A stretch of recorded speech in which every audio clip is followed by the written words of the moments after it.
Witchen, or Witchers, an elite and mysterious caste of warrior monks. In popular lore, they're portrayed as possessing magic powers and superhuman abilities. Witchers were believed to combat evil spirits, ghastly monsters, and all manner of dark forces.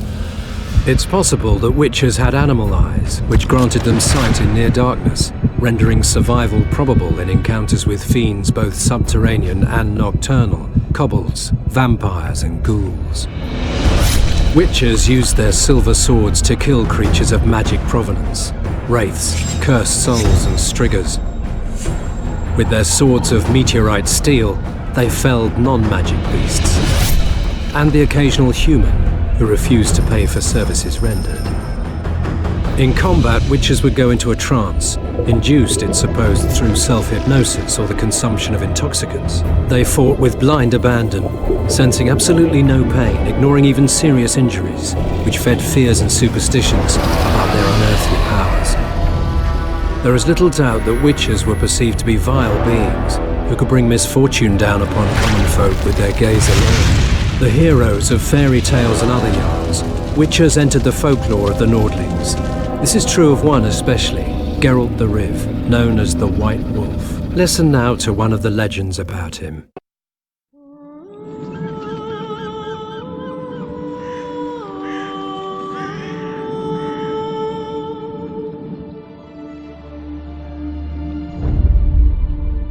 His name was Geralt of Rivia.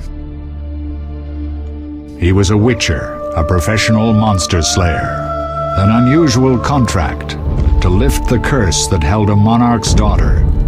It was enough to spend the night with the princess, dusk till dawn. If only she were not a deadly beast, a striga. The traitor responsible for the curse became the bait.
Though gravely wounded, the Witcher lifted the curse and gained fame. The world changed with the coming of the Great War, the time of the sword and axe, the time of disdain. Geralt of Rivia disappeared, all but forgotten. But that's another story.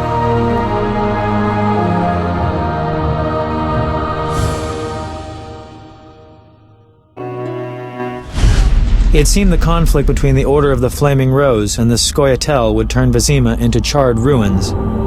Foltest, however, found a solution. He let the two sides bleed each other. The Order's power waned quickly following the Grand Master's mysterious death. The flower of elven youth perished. Fighting in Vizima's streets, there were no victors. The non-human uprising weakened Temeria, and Foltest realized he would need capable diplomats. Triss Merigold became a royal advisor. Sorceresses gained influence. The king punished or exiled those who had plotted against him in his absence. They were, of course, soon replaced by others. Common folk saw no difference. They were too busy licking their wounds, seeking loved ones. Few people knew what had actually happened in those days in Vizima. They were those who destiny had brought together with Geralt of Rivia. Yet, they chose to remain silent. What then happened to the Witcher? That is a different tale entirely.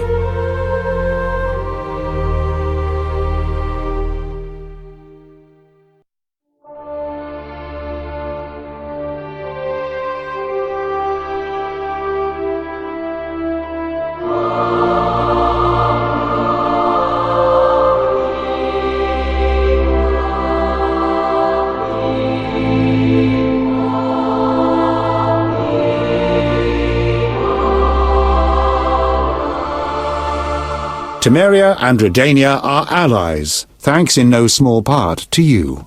For your toil, a worthy pouch of gold. Your Highness. Master. Farewell, sire.